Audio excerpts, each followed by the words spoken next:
All right, hi guys. We're gonna do kind of a quick video with Mr. Wu regarding a couple of Canons here because we got a request for some Canon fanboys. Although we don't have the extensive array of the collection of Nikons like we did before, but at least it covers some of the few ones. Okay, and also just to let you know that please like and subscribe because we need the support, and we'll try to get more cool vintage cameras for you. And I'll be doing some other things that I got planned for. I don't know how it's going to work out, but it should be interesting. You guys will learn something. At least somebody will learn something about photography. All right, so stay tuned for that. Okay, without further waiting around, like I said, like and subscribe, and we'll go from here. So I'll switch over to Mr. Wu.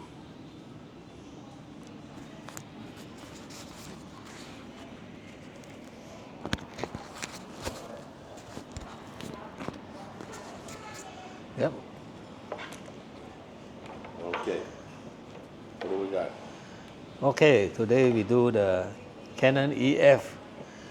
There was a request by some of the viewers that we do the Canon series. Actually, earlier we already done the Canon.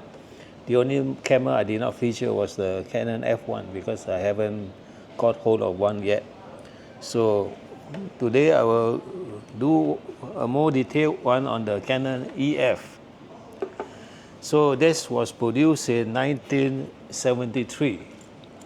So let's see what happened in 1973. Tanaka Kakui was the Prime Minister of Japan. The US President was Nixon. The British PM was Edward Heath. In the sports world, Leeds United won the Premier League. The NBA, the New York Knicks took the championship. And the All England singles champion was Rudy Hatono. So that is just to place you where 1973 was. So this camera produced in 1973 until 1978.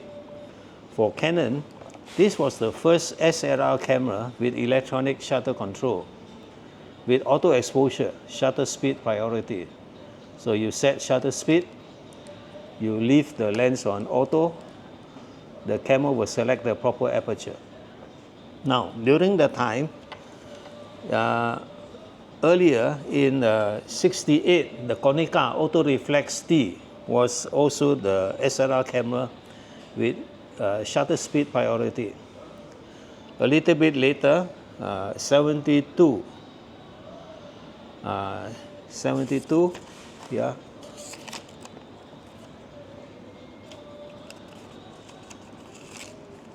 Yes, get the dates right.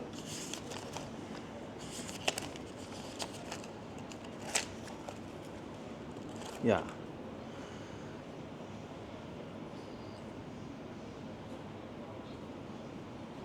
'75, Pentax came up with the K2.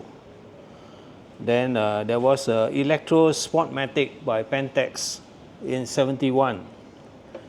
In '74, the Fujica ST901. So all these cameras were SLR camera. They have some kind of automatic exposure. You either set the aperture or you set the shutter speed, and the camera will take care of the aperture or shutter speed. Now, so for Canon, this was their answer to the Nicomet EL. Nicomet EL came out in '72, so this one came out in '73. So in the Canon line, this was second camera from F1. F1 was the flagship, and this is the second one.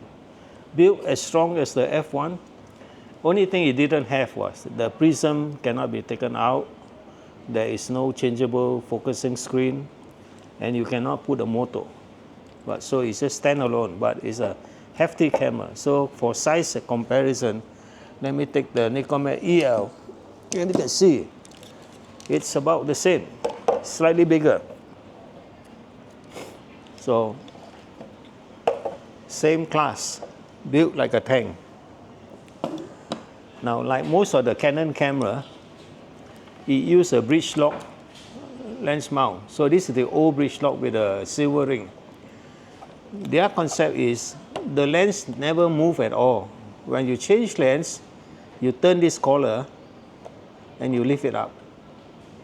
So nothing moves. When nothing moves, no wear and tear, and the alignment is precise. So when you put it up, line the dots together, give a twist, and the spring loaded will turn the collar so it won't come out. Even if you haven't tightened, then you tighten it. Later on, they make another version of the bridge lock, the FD, the new FD.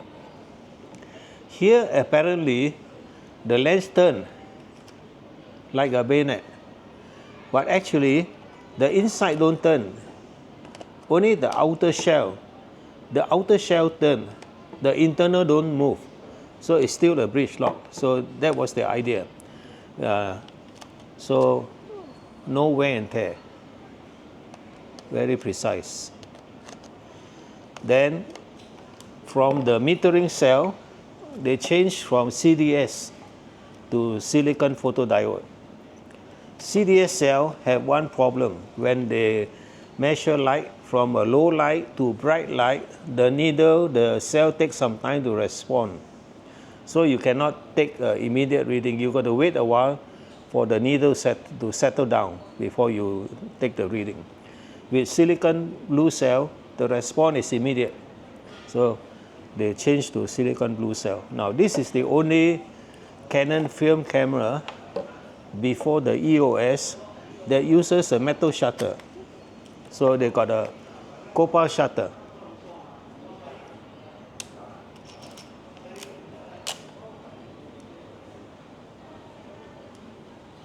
Yeah, with a copper shutter here. And this is a unique copper shutter. From 1000 to half second, the shutter works without battery. From 1 second to 30 seconds, it works on battery. So it is a hybrid shutter. So, and because it is a vertical travel focal plane shutter, your flash sync speed is 125 instead of 60. So it's shorter distance. You can sync at a faster speed. Now, this winding cluster is like similar to some other camera. If you look at some camera with a big shutter dial in front, that might remind you of Leica, remind you of the Leica M5. So they have this. The shutter dial is in the same position as the winding lever as the shutter release. Now there's a unique interlock system. When it's off here, you cannot click, you cannot wind. So to turn on the camera, you put it to on, and this will come out at a standoff position. Now you can wind. Now you can click. When you load it up for the first time, so after you put the film into the spool and you wind on, you don't have to wind and click like most cameras. You just wind until it stops. Then you are ready. Then you can click. Then when you're done with, you push it to off and it goes in. So everything is locked. So this one here. Of course, you've got the main switch here. You can select normal meter or flash. And this is the exposure lock.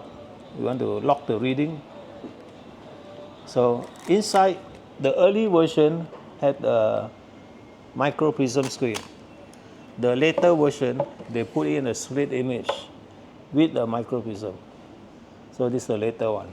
So, and to power the camera, they uses two batteries. They use the mercury size battery, which is banned now. But you use an adapter, you can take the modern silver oxide or Era44 alkaline and put it in. And the meter circuit is such that it will still work right when the voltage is higher. Original voltage 1.35. Now it's running at 1.5, but the circuit allows that to happen, so you can work with modern batteries. So the battery is not an issue. So, and also this self timer. multiple use self timer. As a normal self timer, you turn this down. Yeah. This one. Self timer. Yeah, self timer. Yeah. Nope.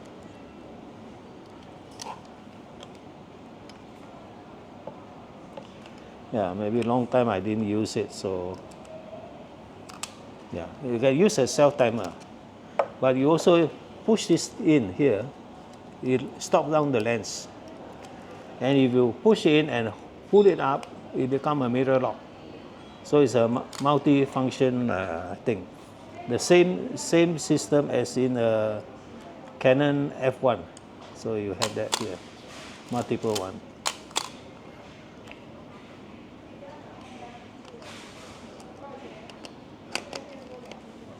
And they have a very short flange distance.